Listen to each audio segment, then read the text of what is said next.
Welcome back to Mental Health Matters with Dr. Scott Terry.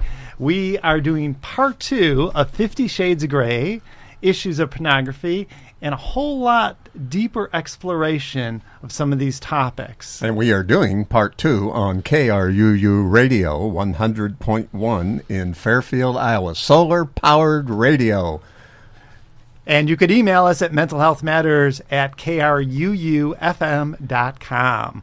We broadcast 6:30 on Tuesday nights and rebroadcast Thursdays at 12:30, but we are always on the internet wherever you are on this planet. I am a mental health professional. I guess I'm licensed. I have 5 licenses in 2 different states. And I know it sounds crazy. I've been a professor, I've been a supervisor, and I train a lot of therapists, which is pertinent to this discussion today because it informs how I look at this perspective. Sally, tell us about you.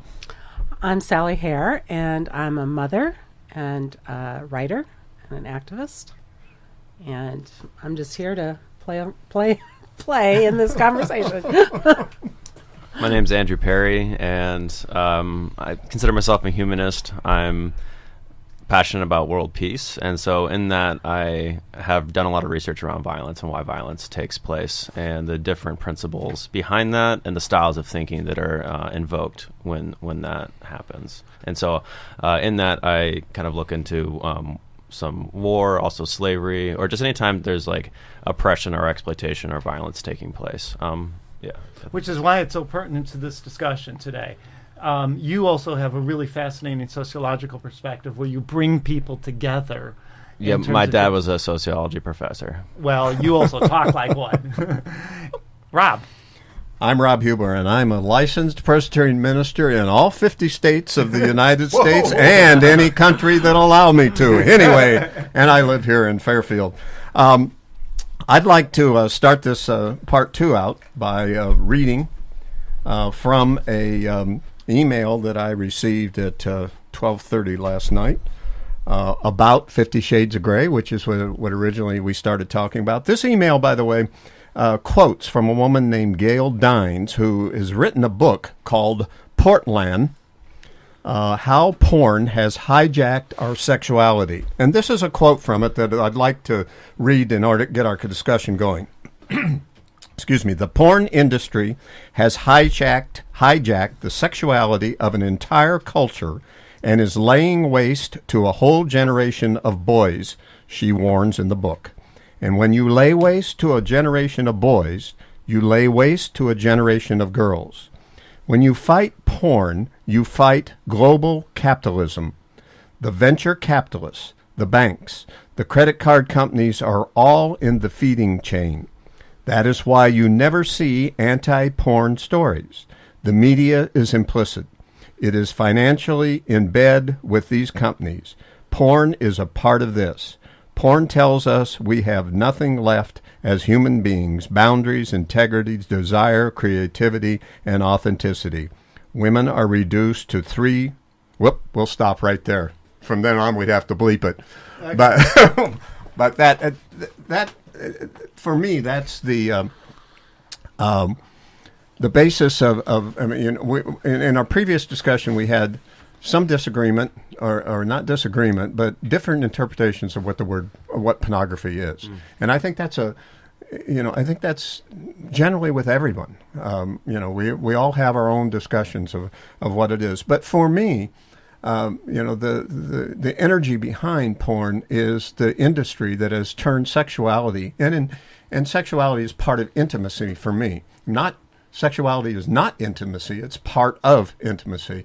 And the media and business and capitalism has turned sex and intimacy into a money-generating thing, and that's what I'm interested in. So you're not just even about. then talking about pornography. You're talking about magazines, just a normal magazine cover.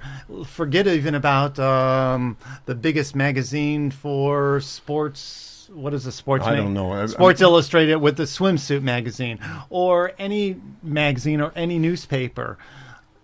It's really about sexuality. Absolutely. And again, is that your perspective is that is a negative perspective from what you read. Well, I think it's negative from my point of view because it is telling me what I have to do rather than me telling me what I am doing. Like I've been using Crest toothpaste all my life, and I don't really think that it's really generated the kind of dates that it's supposed to have done for me. But nevertheless, it takes away my humanity when business and when industry and the media tells me what I need to do in order to be intimate, in order to have love or to have a relationship.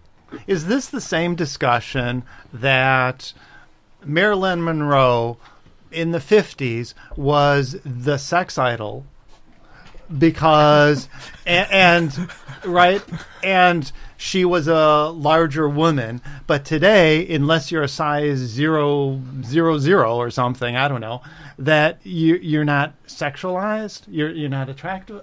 Andrew, what are you thinking? Yeah, so one thing that so we read this before we started talking, and this time hearing it, it struck me in a totally different way, which is rather than seeing it as porn, specifically the porn industry and pornography, I actually just substituted out for just like this is as a symbol that this is a certain way of relating, and that shows up everywhere. And it also revealed to me that there's a deeper agenda of why all these people, because it didn't make sense to me. Why it's not like all the banks, the venture capitalists, all these different kind of things, policy they're all kind of colluding to allow this to take place. To me, the deeper agenda seems to be one in which exploitation is okay.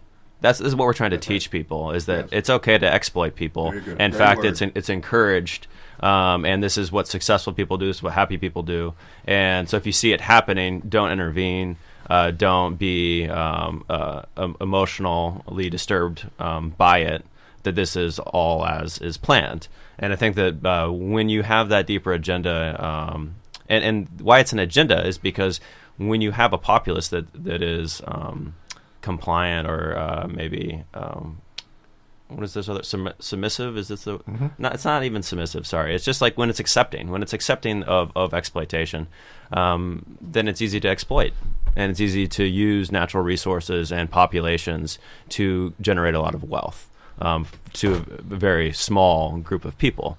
And so, and the story is it's never questioned. So, anyways, that's kind of what struck me this time, is that all of these are kind of a part of just little bits of education to say that exploitation is okay because we're going to do it over here, and we don't want to get in trouble for it.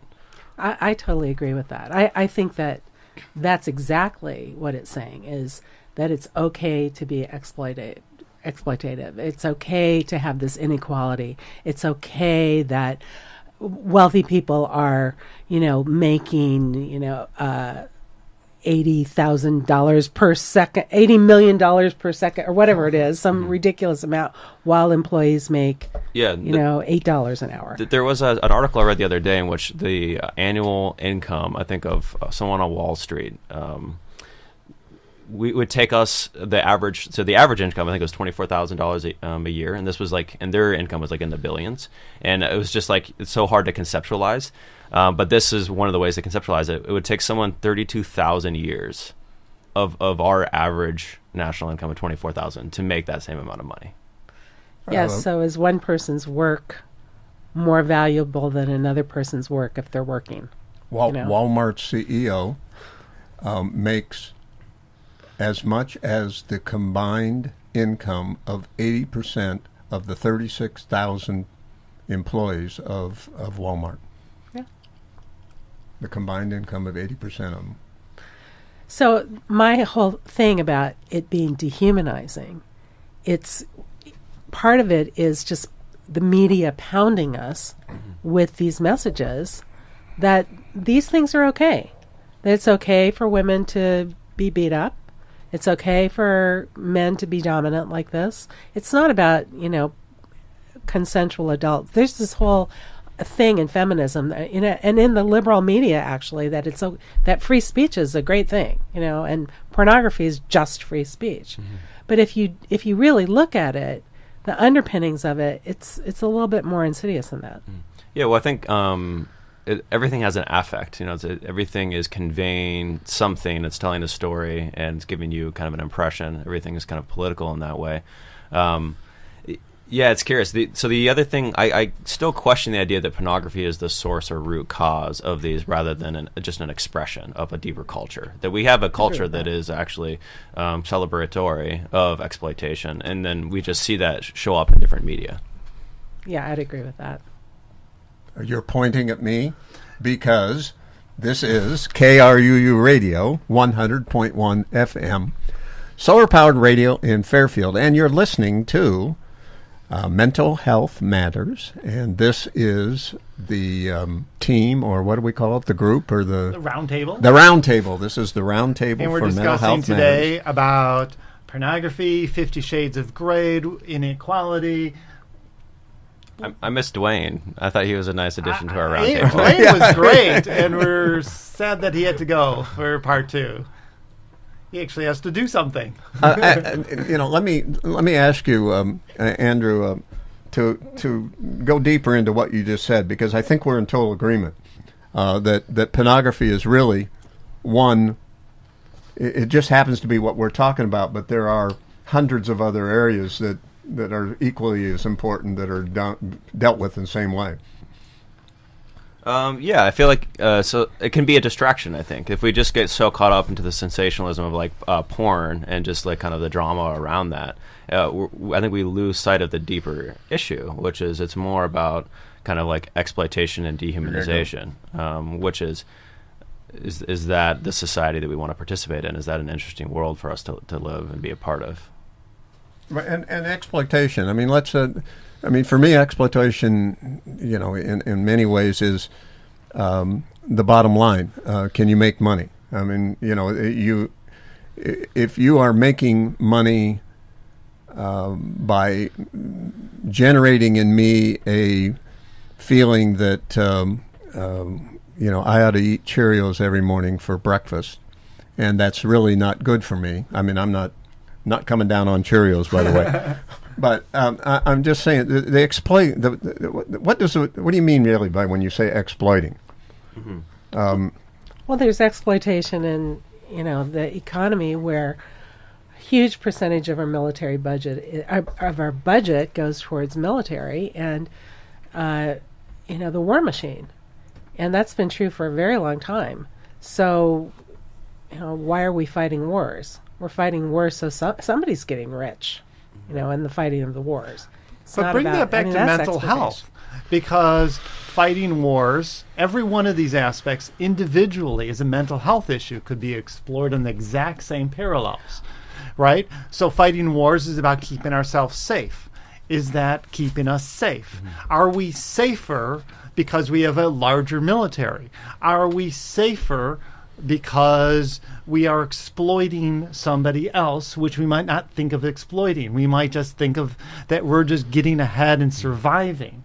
So in terms of relationships, in terms of our own individual psychology, pornography, for example, if it's used correctly, doesn't have to be a negative thing. Again, I'm against this notion of bad and good, right or wrong, left or right.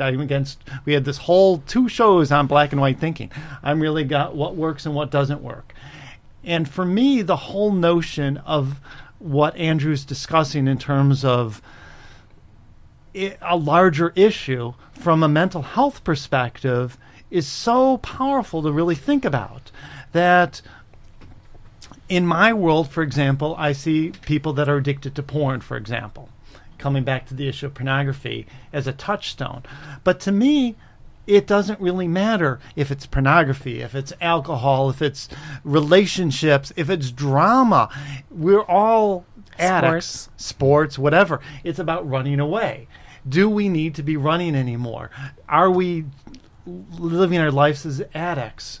And so when we talk about this notion from a larger sociological perspective and bring it down to individual, there really is parallels to start thinking about how we conceptualize things as a bigger concept. If I can, just to answer your question, in terms of defining exploitation, there you go. Yeah, it's what I see is benefiting either off of someone else.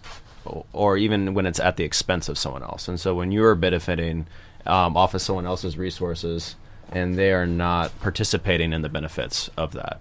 And then, so I mean, even one example comes to mind is like Jaguar, the car. You know, it has this symbol that's it's exploiting this symbol that we have come to associate as a very powerful, beautiful animal.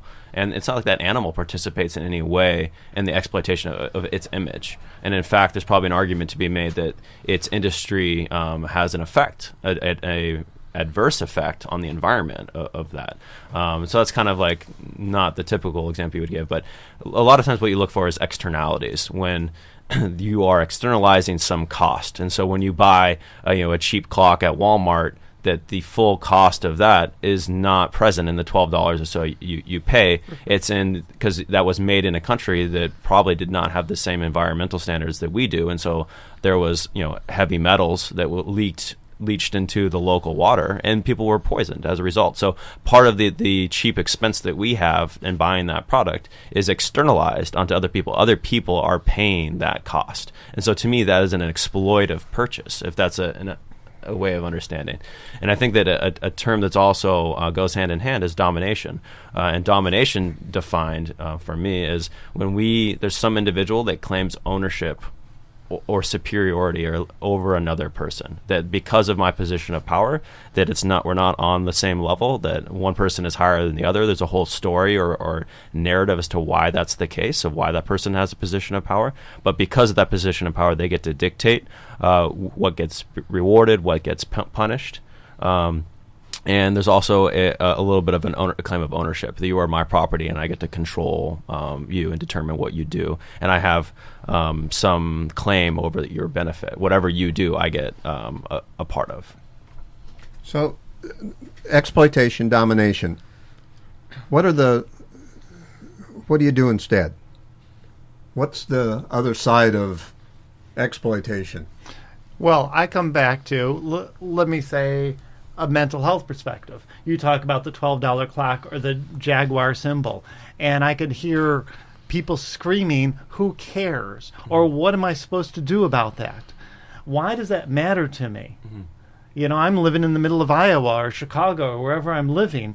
Well, yeah, okay, it's bad for the environment and maybe the workers aren't treated as well, but it's a $12 clock. And so if I bought the $15 clock, would it really matter? And how would I even know? Mm-hmm.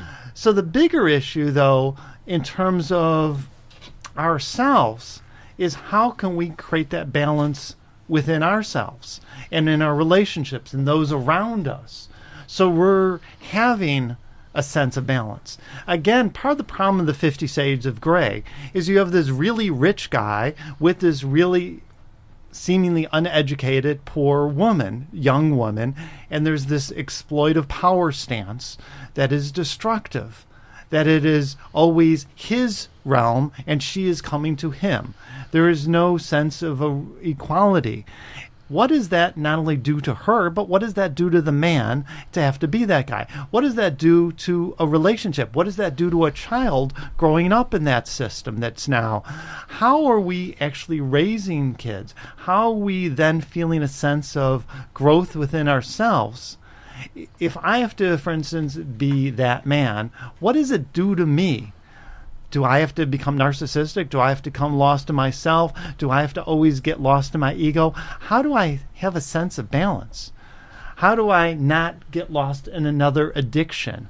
So I stop pornography and beating my girlfriend, now fiance, now wife, and not get lost in another form of addiction or another sense of seeking stimulation. How do I not essentially exploit myself to myself? I don't know if that makes sense. Well, it does make sense. And I guess my answer to that is question everything. Question the messaging we're getting. Am I being fed this media, constant media diet of women should be this, men should be this, women should be this, I should buy this, I need to... And look at every decision I make. Is being a consumer, like buying the clock am I questioning where, who's benefiting, who's profiting, why do I even need it? I mean, I try to question every decision I make as a consumer because I get that our culture is super capitalistic. And somebody's given me the message that I need all this stuff. Somebody's given a lot of people the message that they need to go buy this book and read this book and go to these movies. And, it's a $90 million, this movie made $90 million over the weekend. It's huge. It was a huge bestseller. So, I say question. You have to question. And part of our culture is keeping you not questioning, keeping you asleep, keeping you addicted, keeping you not aware of what's going on. Let's go watch, en masse, let's go watch the Super Bowl and get involved in this whole, violent, aggressive I did drama. not watch the Super Bowl. where wife beaters are, completely, hardly even there's hardly any consequence for actions. So you're right. It is the message. And the message right now is that this is KRUU Radio, 100.1 FM, and you're listening to Mental Health Matters. I appreciate what you're saying, Sally, but what I hear, maybe, is that it's up to the individual to question everything, is what was your words. And I want something more than that, because you've got an capitalist industry out there, you've got a media out there that's pushing one direction, and we just can't say, all right, everybody make your own decision. I'll buy a $20 clock instead of a $12 clock. And by the way, the worst part of exploitation for me on the clock is that 12-year-olds are putting those clocks together in Malaysia, wherever it is. But anyway, how do we organize, or how do we get an effort going? How do we pick the topics that other than porn? What are the other, have at it? Well, there's a couple things strike me. One is, like, in terms of, like, activism, just to like, there is a kind of, like, vote with your dollar type thing. So if you know that, like, clothes from the Gap and Banana Republic and Old Navy are made by women in Cambodia and get paid $34 a month, and that's why you're able to buy things so cheaply. That's an exploitative relationship. If you go there, you are participating in an exploitative relationship. And so, maybe you were unknown to that fact beforehand, and now that I've told you about it, and you might feel differently about buying that if it's something that if you have an empathetic connection to those women. But anyway, so educate yourself, I think, is one of the things. Is just, like, find out some of this information. To me, that's what the question everything kind of implies, is that you're critically involved with the people around you and in your life and the decisions that you make, and to see how your decisions impact others, if that's something that you care about. So that's one. So education, I guess, is one. Yeah, right. But we need to be educating. I mean, yes, I agree with you. But how are we getting that? How do we get that education out there? I mean, how do we? How do you not get lost in that education? Mm-hmm. And it's like, okay, so that $34 that those women are getting paid is exploitive. But then if the argument could be made, but if you didn't buy that, they wouldn't have any job and they wouldn't have any income.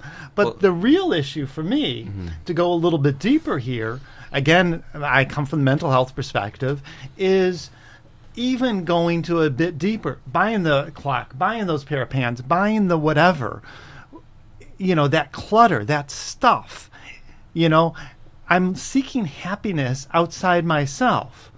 What is it I'm really wanting will bring some satisfaction, some happiness, and movement in my life. Yeah, well, I think that's the other half of it, which is and how we show up individually in our life. That if we're judging others based on their appearance and clothes, then we're kind of reinforcing this, like, addiction to consumerism and buying more and more clothes. And so that if you so this is another type of change, I think, like in your personal relationships, in your job, if you yourself are using this type of energy, you're reinforcing the culture, and that's just like the status quo. So if we were choosing to evaluate people based on credentials and their appearance and everything, then it's kind of thanks for pointing at me. Yeah. Well, then that's kind of like the world that we get. It's just like, it's all coherent. It all follows that same logic and that same vibe. So it's like it comes with these symptoms, I guess. And so just to complain about the symptoms without being interested in adjusting some of the underlying cause.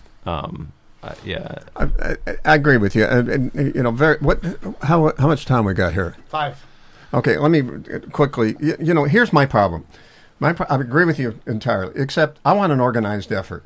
In 1980, a group of 6 people sat down in Minneapolis, Minnesota, and said, there are 1 million children dying in Africa because Nestle is promoting artificial milk to babies by having blonde-haired nurses come down and say, this is what your kid will look like if you feed him this artificial stuff. And what can we do about that?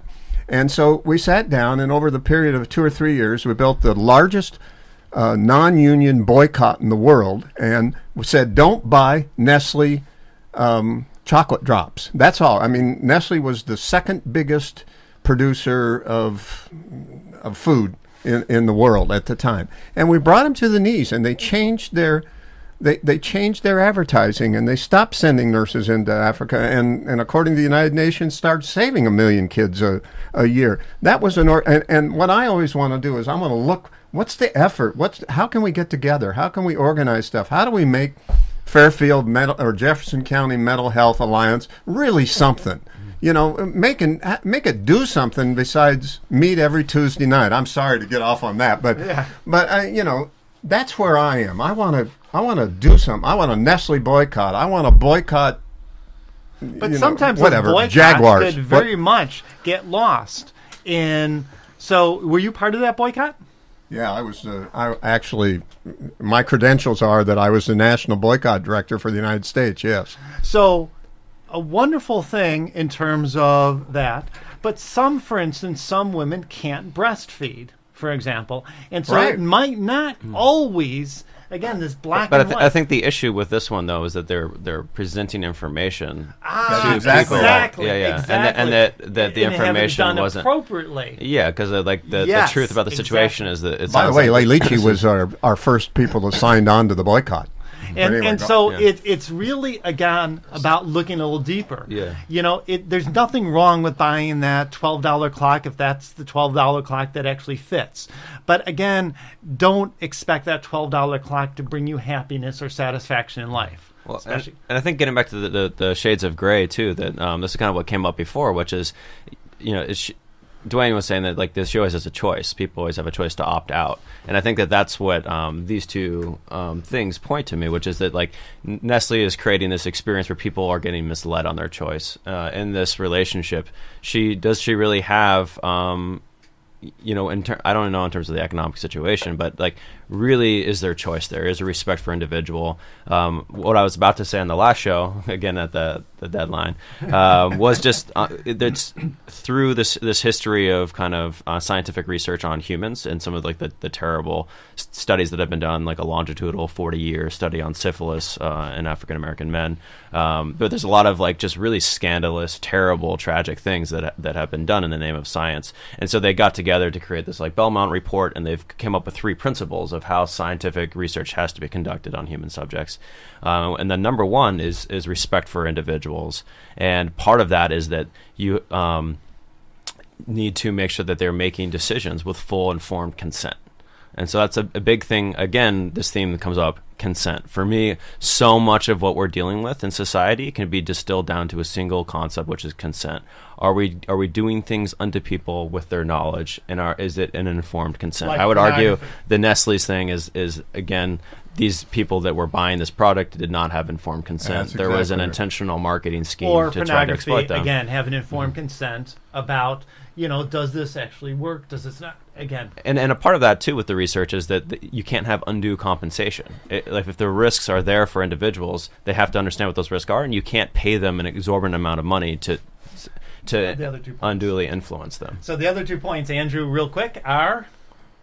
What are the other 2 points? No, said he them didn't all. say that. He Oh, I said- thought you said there were 3 Oh, points. that was it. Yeah. Oh, Yeah. Well, just in made this it. 50 Shades of Grey, that like, is there undue influence? Ah, yeah, is the absolutely. financial situation? Does she feel like she has other options? Does she actually experience free will in this situation, or due to economic and educational, all these other circumstances, does she feel like that's collapsed? And so I'd say, to me, the message mental health wise is feel empowered in your situation. If something Excellent. doesn't seem right to you, then don't tell yourself a story that that's okay.